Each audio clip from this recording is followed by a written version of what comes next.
छोटा सा बात है जो कि आपको नोट करना है।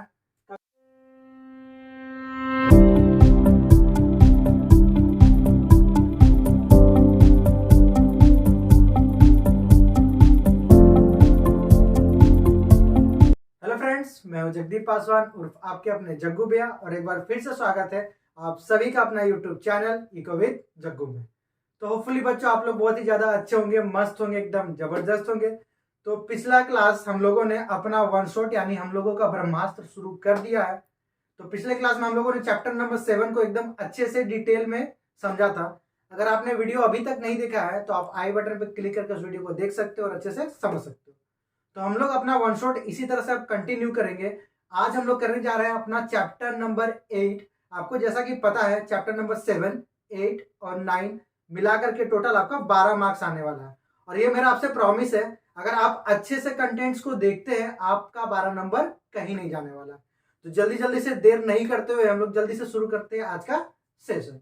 तो चैप्टर का जो सबसे पहला टॉपिक है वो क्या है? Equilibrium output. आपको ये समझना इंपॉर्टेंट है कि आखिर इक्विलिब्रियम आउटपुट होता क्या है। ठीक है, इक्विलिब्रियम आउटपुट क्या लिखा हुआ? It refers to a situation when AD equals to AS, जहां पे एग्रीगेट डिमांड और एग्रीगेट सप्लाई दोनों इक्वल हो जाता है। इसी सिचुएशन को हम लोग बोलते हैं इक्विलिब्रियम आउटपुट। ठीक है, तो अगर आप लोगों को इक्विलिब्रियम आउटपुट समझ में आ गया है तो हमारा नेक्स्ट टॉपिक पे जरा ध्यान दीजिएगा। ये जो टॉपिक अब हम कराने जा रहे हैं इसी टॉपिक से आपको आपके एग्जाम में 4 मार्क्स का क्वेश्चन दिख सकता है। यानी चैप्टर नंबर 8 का सबसे पहला और सबसे इंपॉर्टेंट टॉपिक है। तो इसको अपने नोटबुक में VVI यानी वेरी वेरी इंपॉर्टेंट करके आप मार्क कर सकते हो। तो टॉपिक क्या है? Determination of equilibrium output. याद रखिएगा इस चैप्टर में आउटपुट को ही इनकम बोलते हैं या फिर आप जीडीपी बोल सकते हो। ठीक है, यानी equilibrium output, income, GDP, employment सब यहाँ पे क्या हो जाएगा? कॉमन है इस चैप्टर में। ठीक है, तो यानी इक्विलिब्रियम आउटपुट निकालने के लिए हम लोग क्या क्या उपाय लगा सकते हैं, आखिर वो कौन कौन सा अप्रोचेज है जिसके थ्रू आप इक्विलिब्रियम आउटपुट अचीव कर सकते हो। तो इक्विलिब्रियम आउटपुट को अचीव करने का 2 अप्रोच है। ठीक है, तो एक एक करके समझते हैं। सबसे पहला जो अप्रोच है उसको बोलते हैं AS equals to AD approach. ठीक है, क्या है? एएस यानी aggregate supply equals to aggregate demand. आप अभी जस्ट पढ़े थे इक्विलिब्रियम आउटपुट वो सिचुएशन होता है जहां पे क्या हो जाए, एग्रीगेट डिमांड या एग्रीगेट सप्लाई क्या होता है? इक्वल होता है, या एग्रीगेट सप्लाई और एग्रीगेट डिमांड क्या होता है? इक्वल हो जाता है। ठीक है, तो अगर जब भी ये अप्रोच का क्वेश्चन आया 4 नंबर में तो आपको क्या क्या लिखना है? सबसे पहले इस अप्रोच का एक्सप्लेनेशन लिखेंगे कि according to this approach equilibrium output is achieved when AS equals to AD. अब आपको एक बात ध्यान रखना है, नोट कर लेना है, आप AS equals to AD approach को y equals to C plus I approach भी बोल सकते हो। अब सीबीएसई क्या करेगा भाई, क्वेश्चन को घुमाने के लिए ये नहीं दे करके ये लिख देगा कि explain equilibrium output by using y equals to C plus I approach. अब बोलोगे ये कैसे हुआ? हम लोग पढ़े थे ना पिछले क्लास में कि एग्रीगेट सप्लाई इक्वल्स टू क्या होता है? y, और एडी इक्वल्स टू क्या होता है? सी प्लस आई। तो एएस इक्वल्स टू एडी नहीं लिख करके क्या लिख सकता है? y equals to C plus I. तो ये दोनों क्या है? सेम अप्रोच है। ठीक है, तो इसका क्या करना, आपको एक्सप्लेनेशन लिखना है। उसके बाद क्या करना? शेड्यूल बनाना। तो आपको प्रीवियस क्लास में बताए थे एक शेड्यूल और पूरा चैप्टर कंप्लीट। सेम शेड्यूल का यूज यहां भी करेंगे हम लोग। इनकम कितना था? 0, 200, 400, 600, 800। ठीक है, फिर कंजप्शन कितना था? 100, 200, 300, 400, 500। इन्वेस्टमेंट क्या था? कांस्टेंट रखते हैं इसको, तो 100 ही ले लेते हैं। उसके बाद क्या करेंगे हम लोग? अब हम लोगों को मान लीजिए एस चाहिए होगा। ठीक है, क्योंकि aggregate supply equals to C plus S भी होता है तो एस भी रख लेते हैं। कितना हो जाएगा? -100, 0, 100, फिर कितना हो जाएगा? 200 एंड 300। फिर क्या करेंगे हम लोग? एग्रीगेट सप्लाई निकालेंगे। ठीक है,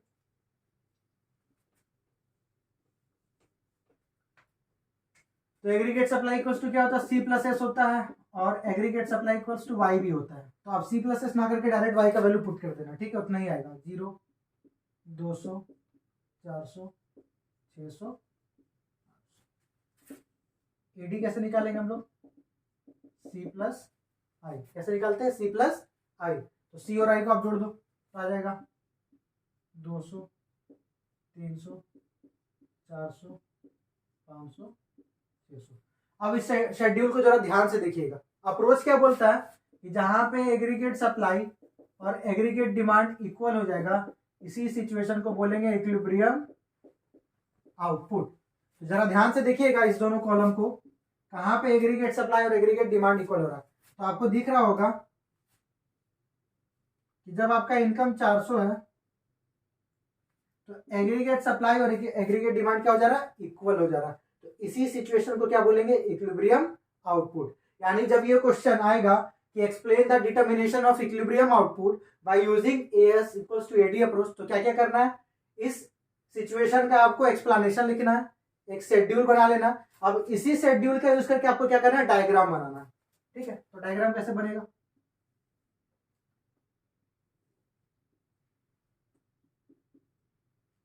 एक्स एक्सिस में हम लोग दिखाते हैं इनकम या आउटपुट भी लिख सकते हो आप, और यहाँ पे दिखाएंगे aggregate supply and aggregate demand. ठीक है, एडी पे ध्यान दीजिएगा, 200 से लेके कहां तक है, 600 तक है। तो हम लोग क्या करते हैं, 100 का डिफरेंस ले लेते हैं, 100, 200, 300, 400, 500, 600। डिफरेंसेस क्या होना चाहिए, सेम। ठीक है, वाई एक्सिस में क्या दिखा रहा है, इनकम। तो इनकम कितना है, 0 से लेकर के 800 तक, 200 का डिफरेंस पे, 200, 400, 600, 800। अब आपको क्या करना है, एग्रीगेट डिमांड सबसे पहले बनाना है। तो आप देखोगे 0 पे कितना है, 200, फिर 200 पे कितना है, 300, फिर 400 पे कितना है, 400, फिर 600 पे कितना है, 500, और 800 पे कितना है, 600। इस तरह से जब आप सारा पॉइंट्स को ज्वाइन करोगे, आप लोग स्केल का यूज कीजिएगा, डायरेक्ट फ्री हैंड नहीं बनाओगे। इस तरह से आपको एग्रीगेट डिमांड क्या बन जाएगा, अपवर्ड स्लोपिंग। ये आपका क्या बन गया, एग्रीगेट डिमांड। अब जरा ध्यान से देखिएगा, जो आपका एग्रीगेट सप्लाई है, एग्रीगेट डिमांड पे कितने पे इक्वल हो रहा है, 400 पे इक्वल हो रहा है। ठीक है, तो यानी जो एग्रीगेट डिमांड होगा और एग्रीगेट सप्लाई होगा, एक दूसरे को कहां पे कट करेगा, 400 पे, यानी यहां पे। ठीक है, एग्रीगेट सप्लाई आपका ओरिजिन से स्टार्ट होते हुए यहाँ पे कट करेगा, कहाँ पे, जहां पे एग्रीगेट डिमांड का वैल्यू कितना हो गया, 400। ठीक है, यानी ये आपका टेबल के अकॉर्डिंग आना चाहिए, वरना डायग्राम गलत हो जाएगा। तो क्या दिख रहा है आपको, इसको पॉइंट ई लिख लेते हैं। पॉइंट ई पे एग्रीगेट सप्लाई और एग्रीगेट डिमांड क्या हो गया, इक्वल हो गया, इसलिए इस पॉइंट को क्या बोलेंगे, इक्विलिब्रियम आउटपुट वाला पॉइंट। ठीक है, तो इक्विलिब्रियम आउटपुट यानी इक्विलिब्रियम इनकम का वैल्यू कितना है, 400। तो बस सिंपल सा चीज है, 4 नंबर का क्वेश्चन है, इक्विलिब्रियम आउटपुट को एक्सप्लेन कर लिए, इस अप्रोच को एक्सप्लेन कर लिए, एक टेबल बनाए और डायग्राम बनाए, और डायग्राम को थोड़ा सा एक्सप्लेन कर देना। क्या एक्सप्लेनेशन लिखोगे डायग्राम का, इन the above diagram it is clear that equilibrium output is achieved at point E because at this point aggregate supply equals to aggregate demand। इतना लिख दो, 4 नंबर कोई नहीं आपका लेके जा सकता। क्लियर है यहाँ तक, इक्विलिब्रियम आउटपुट आपको अब समझ में आ गया क्या होता है, और उसका पहला अप्रोच आपको क्लियर हो गया है। तो याद रखेंगे, अभी मैंने बहुत ही ज्यादा अच्छे से स्टडी करा डिटेल में, तो एक क्वेश्चन जो निकल करके सामने आया है, इस क्वेश्चन को आप एकदम मार्क कर लो, ये आपके एग्जामिनेशन, ये जो आपका बोर्ड एग्जाम अभी होगा, ठीक है, जो मेन बोर्ड एग्जाम अभी होने वाला है, मोस्ट प्रोबेबल चांसेस है कि ये क्वेश्चन आपको देखने को मिल जाएगा। क्या है क्वेश्चन, ठीक है, हम लोगों ने क्या पढ़ा था कि इक्विलिब्रियम आउटपुट में क्या होता है, एएस और एडी क्या होता है, बराबर। ठीक है, क्वेश्चन क्या है, what happens if AS greater than AD, क्या होगा अगर एग्रीगेट सप्लाई ज्यादा हो जाए एग्रीगेट डिमांड से, यानी सप्लाई ज्यादा है और डिमांड कम है, तो इस वजह से क्या असर पड़ेगा। ये बहुत ही इंपॉर्टेंट क्वेश्चन है, इसको भी आप मार्क कर लीजिएगा। ठीक है, तो क्या होगा भाई, देखते हैं क्या लिखा, when AS greater than AD flow of goods and services in the economy tends to exceed their demand. यानी अगर एग्रीगेट सप्लाई एग्रीगेट डिमांड से ज्यादा हो जाता है, तो जो भी गुड्स और सर्विसेज है, ठीक है, उसका सप्लाई क्या हो जाएगा, डिमांड से ज्यादा हो जाएगा। ठीक है, यानी पहला पॉइंट क्या मिला कि जब भी ये चीज रहेगा तो flow of goods and services क्या हो जाएगा, डिमांड से ज्यादा हो जाएगा, क्योंकि ऑब्वियस सा बात है, एग्रीगेट सप्लाई ज्यादा है तो सप्लाई ज्यादा करोगे तो प्रोडक्शन आप ज्यादा कर दियो तो डिमांड क्या हो गया, कम हो गया। ठीक है, अब आगे क्या लिखा, as a result some of the goods would remain unsold. ठीक है, अब ये जो लाइन है some of the goods remain unsold, इसको आप एक एग्जांपल से समझो। मान लेते हैं आपने 50,000 यूनिट्स प्रोड्यूस किया।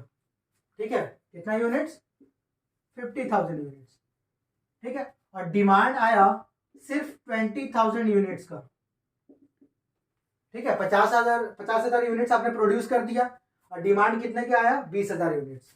तो 50,000 में से 20,000 तो मान लेते जो भी गुड्स आपने प्रोड्यूस करा वो बिक गया, तो अनसोल्ड कितना रह गया, ऑब्वियस है 50,000 माइनस 20,000, यानी कि 30,000 यूनिट्स क्या रह गया, अनसोल्ड। इसी को अनवांटेड स्टॉक्स बोलते हैं, ऐसा स्टॉक जो ना चाहते हुए भी क्या हो गया, बच गया। क्यों, क्योंकि सप्लाई ज्यादा है और डिमांड कम है। ठीक है, तो दूसरा इंपैक्ट क्या पड़ा, अनसोल्ड स्टॉक्स आ गया।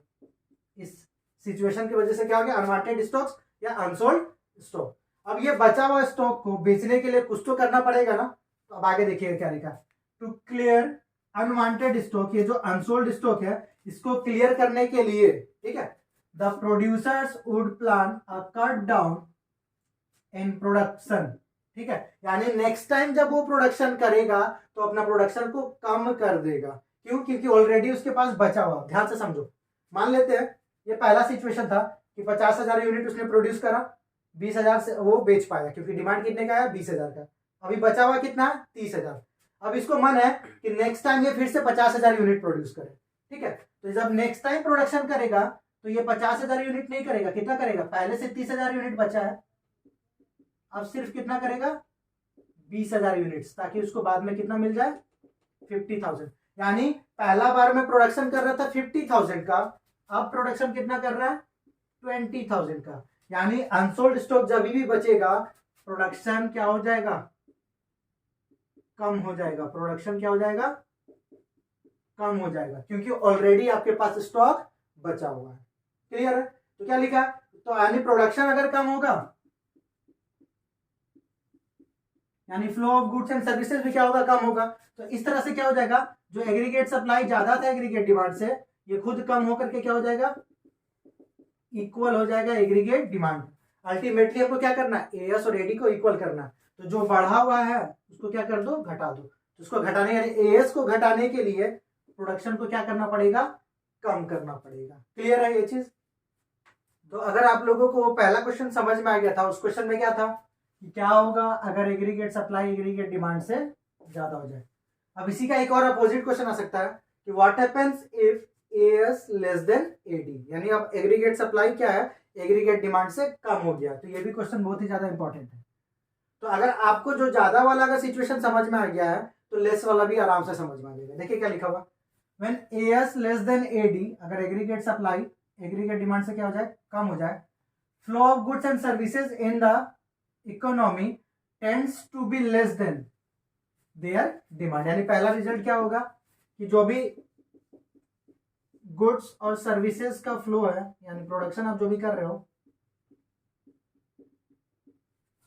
वो डिमांड से क्या हो जाएगा, कम हो जाएगा, क्योंकि सप्लाई कम है और डिमांड ज्यादा है। ठीक है, पहला असर ये हुआ। क्या लिखा, as a result the existing stocks of the producer would be sold out. यानी कि जो बचा हुआ स्टॉक था, जो एग्जिस्टिंग स्टॉक्स है, वो पूरा का पूरा क्या हो जाएगा, सोल्ड आउट, सारा का सारा बिक जाएगा। क्यों, क्योंकि डिमांड बढ़ रहा है तो बचा हुआ स्टॉक भी क्या होगा, खत्म होना शुरू हो जाएगा। ये हो गया दूसरा इसका इंपैक्ट। ठीक है, अब क्या लिखा, to rebuild the desired stocks, यानी अब जो डिमांड कर रहे हैं कंज्यूमर, उसको क्या करने के लिए, रिबिल्ड करने के लिए, उस डिमांड को पूरा करने के लिए the producer would plan a greater production.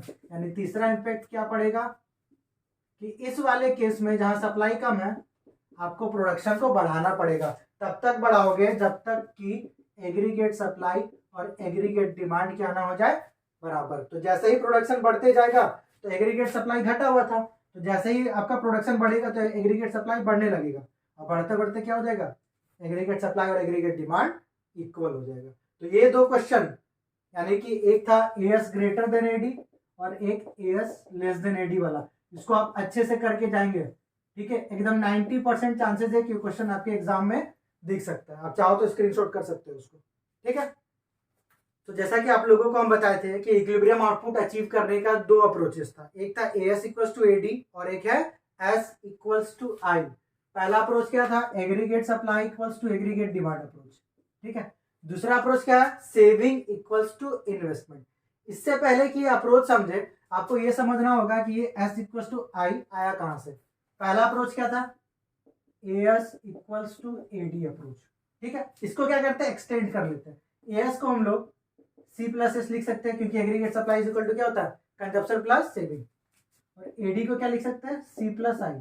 तो सी सी कैंसिल आउट, तो बचा क्या, यहीं से, यानी एएस इक्वल्स टू एडी से ही डिराइव हुआ है S equals to I approach. यानी आपको क्या करना, अगर इससे रिलेटेड क्वेश्चन पूछा तो क्या लिखोगे, according to this approach equilibrium output is achieved when saving equals to investment. जहां पे सेविंग और इन्वेस्टमेंट बराबर हो जाए उसी सिचुएशन को बोलते हैं इक्विलिब्रियम आउटपुट, ठीक है। तो ये आपका सेकेंड अप्रोच है। हम क्या बोले थे, एक टेबल और काम एकदम खल्लास। देखो इनकम सेम 0, 200, 400, 600, 800। कंजप्शन था 100, 200, 300, 400, 500। सेविंग कैसे निकालते हैं, वाई माइनस सी। तो -100, फिर 0, 100, 200, 300। आई क्या था, कांस्टेंट, तो 100, 100, 100, ठीक है। एक टेबल से देख रहे हो सारा काम होते जा रहा है, ठीक है। तो इसी बात पे एक लाइक तो बनता है। अब ध्यान दीजिएगा जरा, क्या है एस इक्वल्स टू वाई। तो ध्यान से देखिएगा सेविंग और इन्वेस्टमेंट कहाँ पे इक्वल है, ये तो माइनस में है प्लस में, इक्वल नहीं है, यहाँ भी नहीं है। आपको क्या दिख रहा है कि जैसे ही इनकम 400 पे पहुंचा, सेविंग और इन्वेस्टमेंट क्या हो गया, इक्वल। तो इसी सिचुएशन को हम लोग बोलेंगे इक्विलिब्रियम आउटपुट, यानी इक्विलिब्रियम लेवल ऑफ आउटपुट, यानी इनकम कितना होगा, 400। क्यों होगा, क्योंकि सेविंग और इन्वेस्टमेंट क्या हो गया है, इक्वल, ठीक है। ये था आपका टेबल। अब इसी शेड्यूल का यूज करना है डायग्राम बनाने के लिए। तो डायग्राम कैसे बनेगा,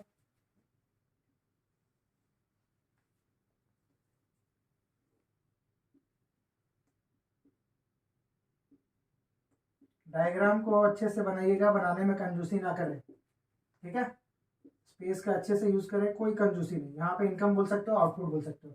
यहाँ पे क्या दिखाएंगे, या तो सेविंग और इन्वेस्टमेंट। तो आपका सेविंग कहां तक गया, प्लस में 300 तक। तो 100, 200, 300। और माइनस में कहा था क्या, 100 तक।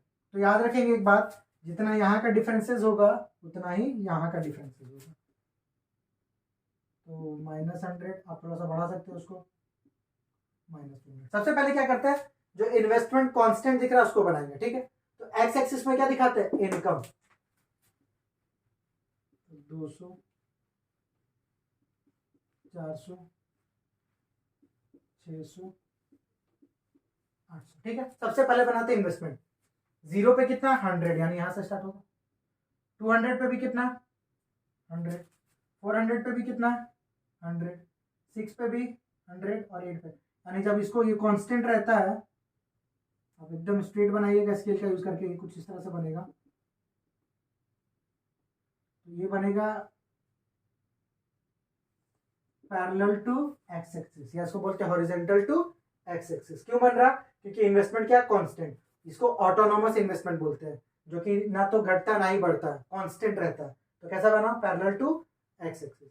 सेविंग कर बनाना हम लोग सीखे थे। तो 0 पे कितना हो जाएगा, -100, 200 पे 0, 400 पे 100, ठीक है। यानी इस तरह से आप बनाते जाओगे तो ये कुछ इस तरह से बनेगा, ये बन गया सेविंग, ठीक है। तो आपको क्या ध्यान रखना है, एक तो अगर यहाँ पे 100 है और ये -100 है तो दोनों का डिफरेंस है सेम, पहला बात। दूसरा, आपके क्वेश्चन के अकॉर्डिंग सेविंग का वैल्यू कितना, 0, कितने लेवल ऑफ इनकम पे, 200 पे। तो 200 पे कितना आना चाहिए, 0। थर्ड और सबसे इंपॉर्टेंट, जब आपका इनकम 400 है, जब आपका इनकम 400 है तो सेविंग और इन्वेस्टमेंट 100 पे क्या होना चाहिए, इक्वल, एक दूसरे को कट करेगा, इसी को बोलेंगे इक्विलिब्रियम पॉइंट। क्यों? क्योंकि यहाँ पे सेविंग इक्वल्स टू क्या है, इन्वेस्टमेंट। ठीक है, यानी अगर ये क्वेश्चन 4 नंबर में दिख जाए तो क्या करना है, इक्विलिब्रियम आउटपुट का डेफिनेशन, इस अप्रोच का थोड़ा सा डेफिनेशन, एक शेड्यूल, शेड्यूल का यूज करके डायग्राम, और डायग्राम का एक्सप्लेनेशन। डायग्राम को एक्सप्लेन करना एकदम इजी है। क्या लिखोगे, in the above diagram it is clear that point E is the equilibrium output because at this point S equals to I. ठीक है, therefore equilibrium level of output is achieved at point E. Clear है यहाँ तक? तो अगर आपको समझ में आ गया है कि S equals to I approach का यूज करके इक्विलिब्रियम आउटपुट कैसे निकालते हैं, तो उसी से रिलेटेड एक क्वेश्चन है, आप लोगों ने देखा था ना एक question, AS greater than AD. ये सेम क्वेश्चन है, बस लैंग्वेज चेंज कर दिया। वहां पे था एएस ग्रेटर देन एडी, यहाँ पे क्या है, एस ग्रेटर देन आई। यानी क्या होगा अगर सेविंग इन्वेस्टमेंट से ज्यादा हो जाए। देखो सेम है कि नहीं, एएस को सी प्लस एस और एडी को सी प्लस आई, तो इसको कैंसिल कर दो, तो क्या बचा, सेविंग ग्रेटर देन, यानी जो एएस ग्रेटर देन एडी में हुआ था वही एस ग्रेटर देन आई में भी होगा। अब जरा ध्यान से देख लेते क्या लिखा, in case saving greater than investment S greater than I, it implies a situation when withdrawal of expenditure, याद रखेंगे सेविंग को हम लोग विड्रोवल ऑफ एक्सपेंडिचर बोलते हैं। ठीक है, क्या बोलते हैं, withdrawal of expenditure is greater then, और इन्वेस्टमेंट को बोलते हैं इंजेक्शन ऑफ एक्सपेंडिचर। क्या बोलते हैं, यानी एस का मतलब हो जाएगा विड्रोवल और आई का मतलब हो जाएगा इंजेक्शन। ये बात आपको याद रखना। तो बोला है सेविंग ज्यादा है, यानी withdrawal of expenditure is greater than injection of expenditure. ठीक है, इस वजह से क्या होगा, accordingly overall expenditure in the economy would remain lower than what is required to buy the planned output. इसका मतलब है, आपको पता है ना कि आई क्या है, एग्रीगेट डिमांड का ही कंपोनेंट है, AD equals to C plus I होता है कि नहीं। यानी अगर आई कम हुआ है, इन्वेस्टमेंट कम हुआ है, तो एग्रीगेट डिमांड भी क्या होगा, कम होगा, यानी ओवरऑल एक्सपेंडिचर क्या हो जाएगा, कम हो जाएगा, क्योंकि सेविंग ज्यादा है और इन्वेस्टमेंट कम है। तो वही लिखा है कि अगर इन्वेस्टमेंट कम होगा तो ओवरऑल एक्सपेंडिचर भी कम हो जाएगा। तो जाहिर सी बात है, अगर एक्सपेंडिचर कम कर रहे हो तो सप्लाई ज्यादा कर रहे हो, फिर से सेम चीज आ जाएगा, सम आउटपुट वुड रिमेन अनसोल्ड, इसमें भी सेम हो जाएगा। यहाँ पे भी क्या था, एएस ग्रेटर देन आउटपुट में क्या था, अनवांटेड स्टॉक था, यहाँ पे भी क्या हो जाएगा, अनसोल्ड स्टॉक आ गया। अब क्या करना पड़ेगा, जो उसमें करते थे वही इसमें करेंगे, and producers will have undesired stocks. अब इस अनडिजायर्ड स्टॉक को क्लियर करने के लिए प्रोड्यूसर्स वुड नाउ प्लान क्या है, लेसर आउटपुट, यानी पहले से प्रोडक्शन को क्या कर देगा, कम कर देगा। यानी एएस ग्रेटर देन एडी और एस ग्रेटर देन आई का जो कंक्लूजन निकला वो क्या है, बराबर है, बस लैंग्वेज को थोड़ा सा चेंज कर दिया। ठीक है, तो सेम क्वेश्चन अगर रहेगा एस लेस देन आई, क्या रहेगा, saving is less than I. तो जो चीज इसमें था एएस लेस देन एडी में, वही हो जाएगा सेविंग लेस देन इन्वेस्टमेंट में। तो जब सेविंग और इन्वेस्टमेंट कम रहेगा तब क्या हो जाएगा, withdrawal of expenditure is less then injection of expenditure, यानी सेविंग कम है और इंजेक्शन क्या है, ज्यादा हो जाएगा। तो जिस वजह से क्या हो जाएगा, अनसोल्ड और जो एग्जिस्टिंग स्टॉक था, यानी क्वेश्चन को अगर बदल दें तो एग्जिस्टिंग स्टॉक्स पे प्रेशर बढ़ना क्या हो जाएगा, शुरू हो जाएगा, क्योंकि इंजेक्शन ज्यादा है यानी इन्वेस्टमेंट ज्यादा है, इन्वेस्टमेंट ज्यादा है यानी एग्रीगेट डिमांड भी ज्यादा होने लगेगा। तो डिमांड जब ज्यादा होने लगेगा तो बचा हुआ जो स्टॉक्स था उस पर प्रेशर बढ़ना शुरू हो जाएगा। अब इस सिचुएशन को करेक्ट करने के लिए प्रोडक्शन क्या करेगा, बढ़ाना पड़ेगा। यानी अगर देखा जाए तो ये 4 क्वेश्चन कौन कौन सा याद रखेंगे आप, चीजों को रट करके नहीं समझ करके कीजिएगा तो आसान होगा आपके लिए, क्योंकि एग्जाम में अगर क्वेश्चन कॉन्सेप्चुअल क्वेश्चन रहेगा तो रटा हुआ चीज से आप नहीं कर पाओगे। ठीक है, याद रखेंगे, एकदम लिख लीजिए आप इसको, वेरी वेरी इंपॉर्टेंट, या फिर स्टार मार्क कर सकते हो। एक था एएस ग्रेटर देन एडी और इसी के जैसा है सेविंग ग्रेटर देन इन्वेस्टमेंट, और एक था एएस लेस देन एडी और इसी के जैसा है सेविंग लेस देन इन्वेस्टमेंट। ये चारों टॉपिक बहुत ही इंपॉर्टेंट है, आपको 4 नंबर में देखने मिल सकता है। ठीक है, तो इस वाले का क्या कंक्लूजन निकला, अनसोल्ड रह गया था, इसलिए प्रोडक्शन को इस वाले सिचुएशन में, दोनों ही सिचुएशन में क्या करेंगे, प्रोडक्शन घटा देंगे। और इस वाले सिचुएशन में स्टॉक क्या हो रहा है, प्रेशर बढ़ना शुरू हो जा रहा है, डिमांड ज्यादा है, तो डिमांड पूरा करने के लिए प्रोडक्शन को बढ़ा देंगे। ठीक है, अगर आपका कॉन्सेप्ट क्लियर हो गया है तो आप इस क्वेश्चन को आराम से डील कर पाओगे। क्लियर यहाँ तक? छोटा सा बात है जो कि आपको नोट करना है, कभी कभी आप लोगों ने देखा होगा कहीं पे लिख देता है एक्सेंट सेविंग या एक्सपोस्ट सेविंग या एक्सेंट इन्वेस्टमेंट या एक्सपोस्ट इन्वेस्टमेंट। तो आपको ये जो एंड और पोस्ट है इसका मतलब जानना जरूरी है। जब भी एंड दिखेगा तो एक्स एंड का मतलब होता है प्लान, और पोस्ट दिखेगा तो इसका मतलब होता है एक्चुअल।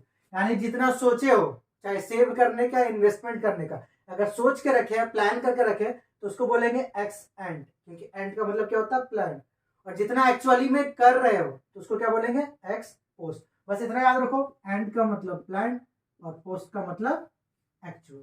ठीक है, तो बढ़ते हैं हम लोग अपने इंपॉर्टेंट टॉपिक की तरफ, जो कि क्या है, इन्वेस्टमेंट मल्टीप्लायर। अब क्वेश्चन घुमाने के लिए क्या होगा, बहुत लोगों को पता है ये इन्वेस्टमेंट मल्टीप्लायर। ठीक है, चेंज करके क्या दे देगा, आउटपुट मल्टीप्लायर।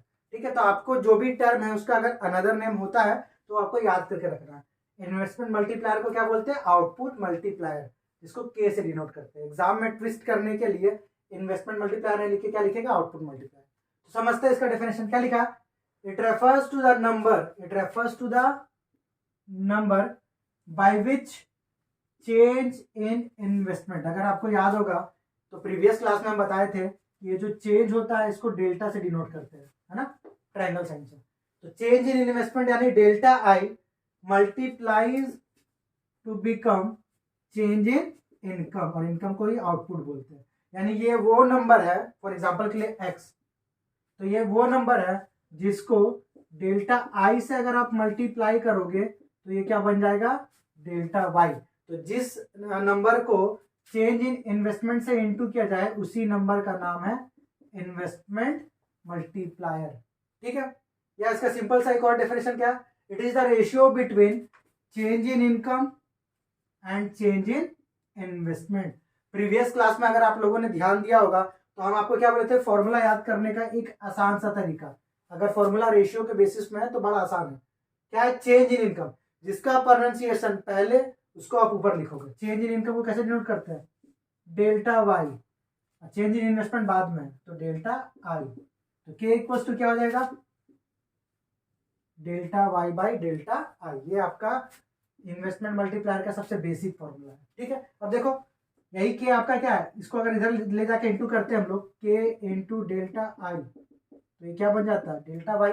यानी वही है, डेल्टा आई को यानी चेंज इन इन्वेस्टमेंट को जिस नंबर से आप मल्टीप्लाई करोगे और मल्टीप्लाई करने के बाद क्या बन जाए, डेल्टा वाई, तो इसी नंबर का नाम है इन्वेस्टमेंट मल्टीप्लायर। ठीक है, it is the ratio between change in income and change in investment. Clear है, तो आपको याद रखना ये इसका बेसिक फॉर्मूला है। इसके बाद क्या है कि इन्वेस्टमेंट मल्टीप्लायर जो है वो रिलेशनशिप में आ गया है। हमारे के भैया क्या है, इन्वेस्टमेंट मल्टीप्लायर, वो क्या कर लिए हैं, इन रिलेशनशिप में आ चुके हैं। अब किसके साथ आए हैं रिलेशनशिप में, ये देखना जरूरी हो गया है ना, क्योंकि इनका रिलेशनशिप से हम लोगों को मिलने वाला है फायदा। क्या फायदा मिलेगा भाई, देखते हैं। और किसके साथ आए हैं रिलेशनशिप में, तो हमारे जो के भैया है ये आ गए हैं रिलेशनशिप में। बड़ा ही डेंजरस चीज, relationship between multiplier and MPC के साथ। किसके साथ आ गए हैं, एमपीसी के साथ। ठीक है, तो अब हम लोग देखेंगे कि आखिर के और एमपीसी का रिश्ता क्या कहलाता है। ठीक है, तो ये दोनों के बारे में आपको क्या याद रखना है, इंपॉर्टेंट पॉइंट। हम पूरा स्टेटमेंट नहीं लिखा रहे, एक इंपॉर्टेंट पॉइंट बता देंगे आपको, उतना ही समझ में आ जाएगा। तो क्या है, डायरेक्ट या इसको बोलते हैं पॉजिटिव रिलेशनशिप बिटवीन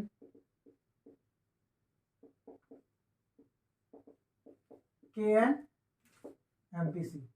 मल्टीप्लायर और एमपीसी का जो रिश्ता वो कैसा है, डायरेक्ट रिलेशन, सीधा सीधा रिश्ता है। ठीक है, मतलब हम साथ साथ वाला है। इसका ये मतलब हो गया कि अगर एमपीसी का वैल्यू बढ़ेगा तो के बोलेगा हम भी बढ़ेंगे, अगर एमपीसी का वैल्यू घटेगा तो के बोलेगा हम भी घटेंगे। ठीक है, आपको बस ये 2 पॉइंट याद रखना है, ये रिलेशनशिप आराम से आप एक्सप्लेन कर पाओगे। अगर आपका थोड़ा भी इंग्लिश अच्छा तो क्या लिखोगे इसी को, there is a direct relationship between investment multiplier and MPC, which means that when the value of MPC increases, the value of K also increases, and the value of MPC decreases, then the value of K also decreases. ठीक है, यानी कि investment multiplier में और MPC में कैसा relation है, direct. Direct का मतलब एक बढ़ेगा तो दूसरा भी बढ़ेगा, एक घटेगा तो दूसरा भी घटेगा। अब ध्यान से देखिएगा क्या है रिश्ता। फॉर्मूला है K equals to 1/1 minus MPC, ये हो गया K का दूसरा फॉर्मूला। ठीक है, अब आपको क्या है ना, ये क्वेश्चन आ सकता है आपको 4 मार्क्स में देखने को। Explain the relationship between multiplier and MPC with the help of a numerical example. एक एग्जांपल का यूज करके दोनों का रिलेशन को बताना होगा। तो आपको क्या करना पड़ेगा, पहले स्टेटमेंट लिखना पड़ेगा कि दोनों के बीच में there is a direct relationship between multiplier and MPC, which means that higher the value of MPC higher will be the multiplier and vice versa. अब आपको एग्जांपल से दिखा देते हैं कि क्या दोनों के बीच में सच में जो रिलेशन है वो डायरेक्ट है या नहीं है। देखो, तो एमपीसी का एक वैल्यू ले लेते हैं 0.8 या 0.5 ले लो। एमपीसी कितना ले लिया 0.5, तो इसके बेसिस में क्या निकालेंगे, k इक्वल्स टू 1/1 माइनस 0.5, यानी 1/0.5, 1 में से 0.5 जाएगा तो 0.5। अब जिस किसी को भी इस तरह तोड़ने नहीं आता ना, तो क्या करोगे, पॉइंट के बाद एक डिजिट है तो इंटू 10, तो 5 टू 10, यानी कि अगर एमपीसी का वैल्यू 0.5 है तो k का वैल्यू निकल के कितना है 2। अब एमपीसी बढ़ा देते हैं, ठीक है 0.8।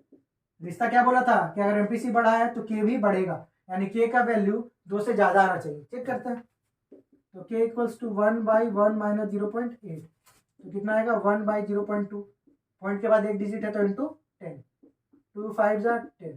तो क्या दिखा कि जब एमपीसी का वैल्यू इंक्रीज कर रहा है, कहाँ से कहाँ 0.5 से 0.8, तो k का वैल्यू भी क्या हो गया, इंक्रीज कर गया 2 से 5।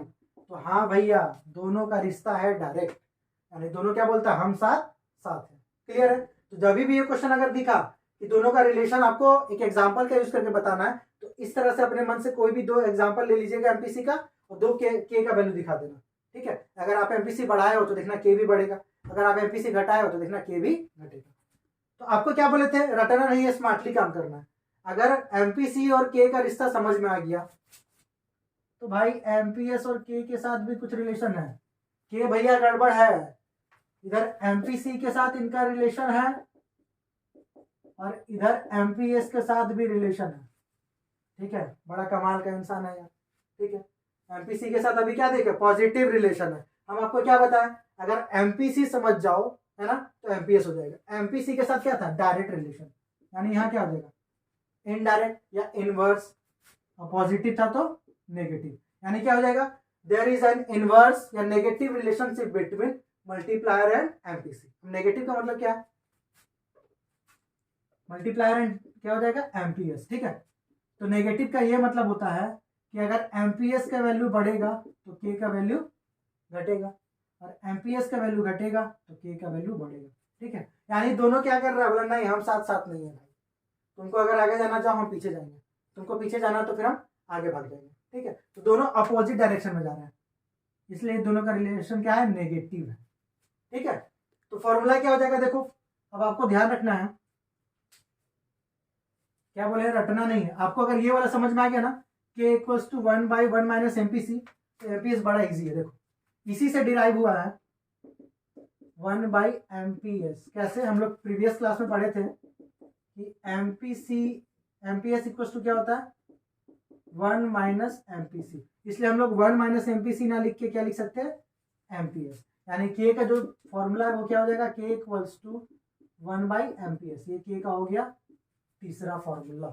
ठीक है, अब हम लोग एक बार फिर करेंगे, एमपीएस का वैल्यू पुट करके चेक करेंगे कि क्या एमपीएस और के में नेगेटिव रिलेशन है या फिर नहीं है।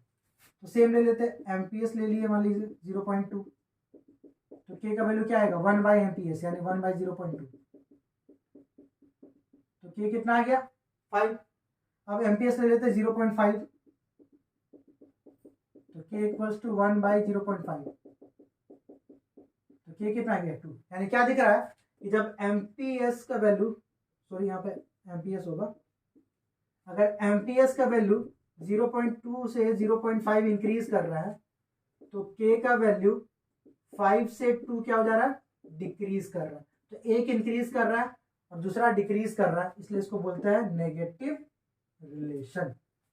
क्लियर है यहां तक?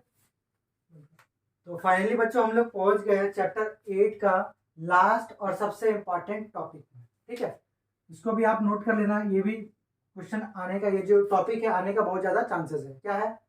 वर्किंग ऑफ इन्वेस्टमेंट मल्टीप्लायर या मल्टीप्लायर मैकेनिज्म। ठीक है, बहुत सारे बच्चों को ये टॉपिक अभी तक क्लियर नहीं हो पाया, आज क्लियर हो जाएगा। ठीक है, तो इसको हम लोग एक एग्जाम्पल से समझेंगे और क्लियर कर लेंगे कि आखिर वर्किंग मल्टीप्लायर का वर्किंग कैसे दिखाते हैं। ठीक है, देखिए इस तरह से राउंड हम लोग क्या किए, 10 राउंड बना लिए।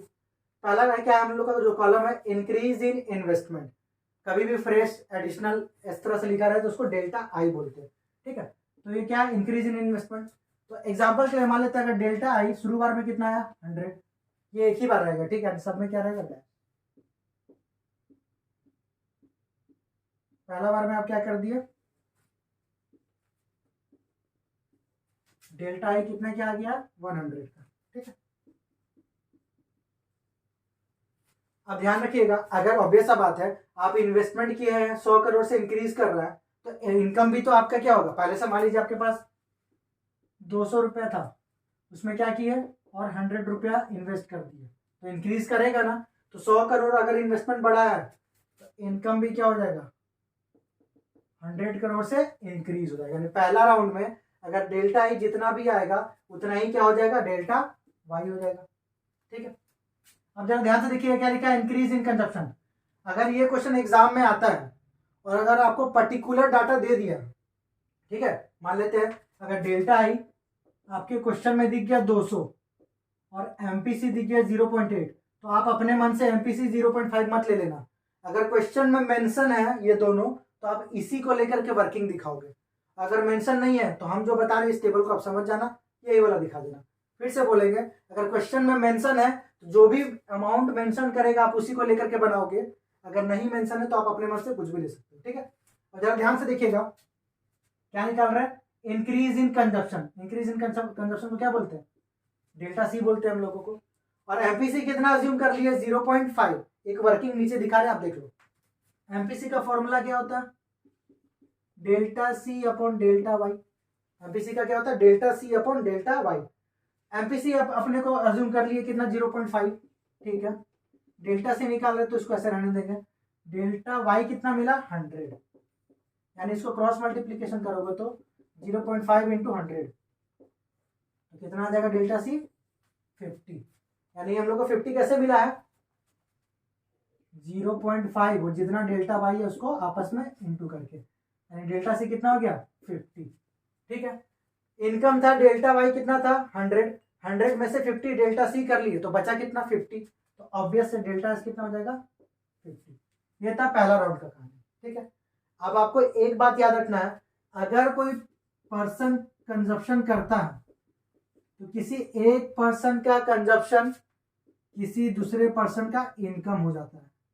ध्यान से समझिएगा, मान लीजिए अगर ए बी से कुछ परचेज कर रहा है, ठीक है, जाहिर सी बात है ए क्या कर रहा है, कंजप्शन कर रहा है, तो ए खर्च किया कितना, मान लेते हैं 200 रुपये, तो ए का एक्सपेंडिचर बी का क्या बन जाएगा, इनकम बन जाएगा। ठीक है, क्योंकि अगर एक पर्सन खर्च कर रहा है तो दूसरा पर्सन के लिए क्या है, इनकम। तो सेम चीज अगर आप पहला राउंड में क्या किया, डेल्टा सी कर दिए 50, तो यही 50 आपका क्या हो जाएगा इस राउंड का इनकम हो जाएगा। ठीक है, यानी सेकेंड राउंड में डेल्टा, जो पहला राउंड में डेल्टा सी था 50, वही सेकेंड राउंड में आकर के क्या बन गया, डेल्टा वाई बन गया, यानी नया इनकम कितना होगा 50। ये जो आप यहाँ किए थे ये वाला आपका इधर आ गया। ठीक है, अब फिर से निकालेंगे हम लोग, तो 0.5 इंटू 50 तो कितना हो जाएगा 25। तो डेल्टा वाई था 50, 50 में 25 कर लिए, डेल्टा सी बचा कितना 25। फिर सेम चीज, इस बार डेल्टा सी कितना था 25, यानी नेक्स्ट बार का डेल्टा वाई कितना हो जाएगा 25। फिर क्या करेंगे 0.5 इंटू 25 तो कितना हो जाएगा 12.5। तो 25 में 12.5 यहाँ पे है डेल्टा सी, तो 12.5 क्या हो जाएगा, यानी सो ऑन, इस तरह से ये प्रोसेस क्या होगा, यानी यहाँ पे फिर कितना हो जाएगा 12.5। ठीक है, फिर यहाँ निकालोगे तो 0.5 इंटू 12.5। ठीक है, फिर जितना यहाँ पे आएगा जो भी फिर यहाँ पे लिखोगे, यानी एक राउंड का डेल्टा सी, नेक्स्ट राउंड का डेल्टा वाई, फिर नेक्स्ट राउंड का डेल्टा सी, फिर नेक्स्ट राउंड का डेल्टा वाई, सो ऑन, ये प्रोसेस चलते जाता है। ठीक है, तो लास्ट में हम लोग कैलकुलेशन कैसे करते हैं ध्यान दीजिएगा। आप लोग क्या करोगे, इस टेबल का बाकी, मैंने तो कितना 4 राउंड तक बता दिया ना, बाकी का बचा 6 राउंड। ठीक है, आप खुद से कैलकुलेट करोगे क्या कि यहाँ कितना कितना आएगा। ठीक है, तो ध्यान दीजिएगा। तो आपका के इक्वल्स टू क्या होता है, 1/1 माइनस एमपीसी होता है ना, और एमपीसी कितना अज्यूम किए थे 0.5, तो 1/1 माइनस 0.5 यानी 1/0.5।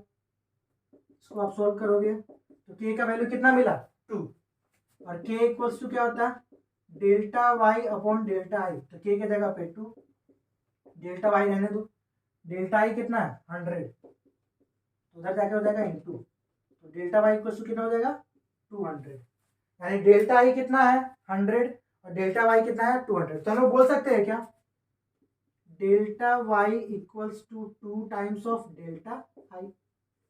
जाहिर सी बात है, यानी डेल्टा आई का जब आप टोटल करोगे तो डेल्टा आई का टोटल कितना आ जाएगा 200।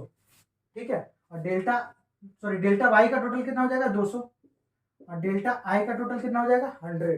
तो जाहिर सी बात है के कितना आएगा, अगर इससे सॉल्व करोगे तो delta Y by delta I 200/100 कितना हो जाएगा 2। तो हम लोग बोल सकते हैं delta Y equals to 2 times of delta I.